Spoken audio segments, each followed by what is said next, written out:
here tonight. They're from Sioux Falls, South Dakota. Thank you for making the trip. Callie recently underwent 2 brain tumor surgeries for her tumor and recently completed proton beam radiation treatment in Boston.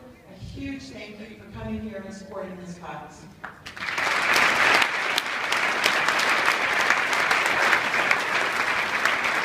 Emma Garrett and her father Brent. She's barely awake, I think. I have that effect on a lot of people. Emma is currently fighting an inoperable brain tumor. Has had several surgeries, including a major surgery to remove her tumor. She currently is undergoing chemotherapy at Children's Hospital in Omaha. And her family live in Papillion, and her parents are both teachers. Thank you for being here.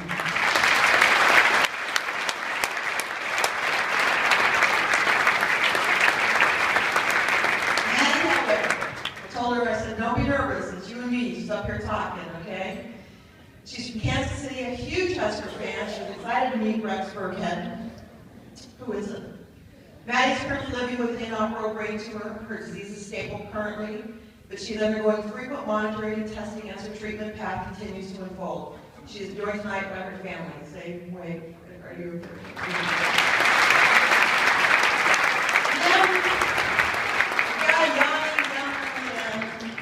Jack. Jack is enjoyed by his entire family, his little sister, his mom, and his dad. This is why we're here. It's all for you, Jack. All right. One more on Wagner. All right, there you are. You are here tonight along with some of your family. You're from Omaha. And you were going to share your story, or you want me to kind of... Okay. All right, let me go on.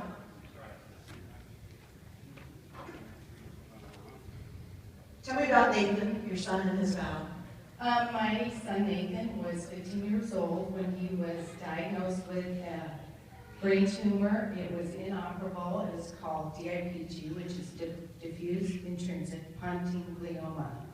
It is a real tough one, and he battled and had radiation for 22, or he had radiation first and chemo, and battled for 22 months.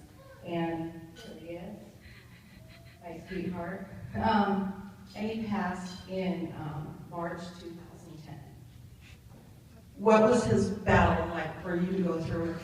You know, this is what I really want most people to know. It's so sad because these brain tumors are almost like, I explain them as like bullies. Because, you know, some are strong, some are not. Some, they're so strong, they just pick and pick and pick at our kids. And it's so frustrating to watch that happening and, you know, the things that they have to go through. And, you know, as parents out here, we can all say, you can mess with me, but don't mess with my kids.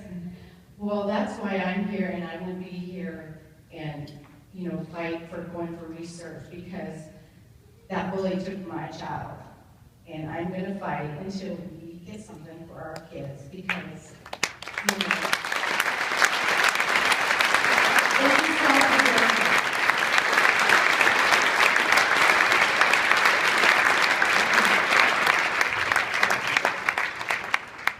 Rhonda Sharp. Is Rhonda here? She's joined by family, her 2 sons and her fiance.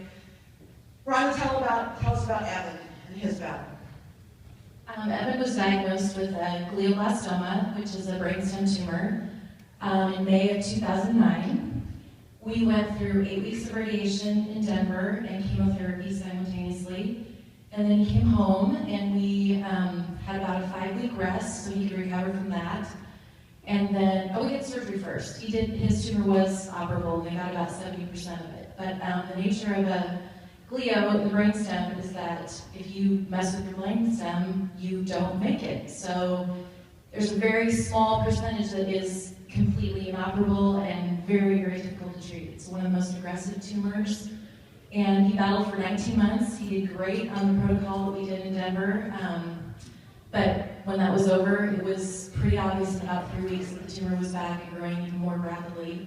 And we did one more round of radiation for 5 weeks, and in December he passed away. and that was about a week after his 11th birthday. So we battle still. Even though he's not here, he is here. He's right there. And every person in this room, especially those two big brothers, if I can just get them to stand up for a second, they hate this. Those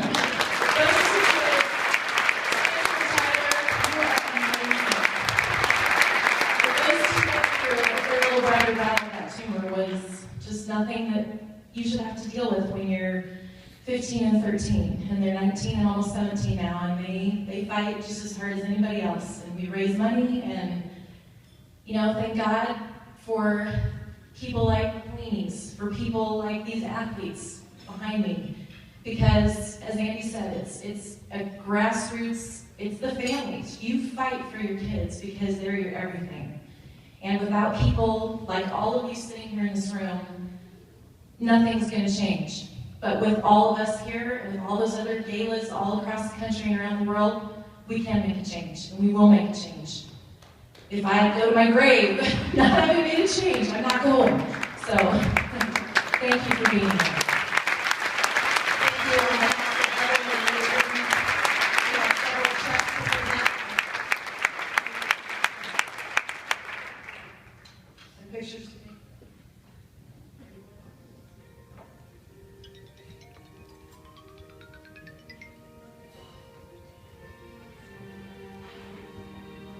Thank you all so much for being here tonight and sharing your stories. I know it has to be difficult.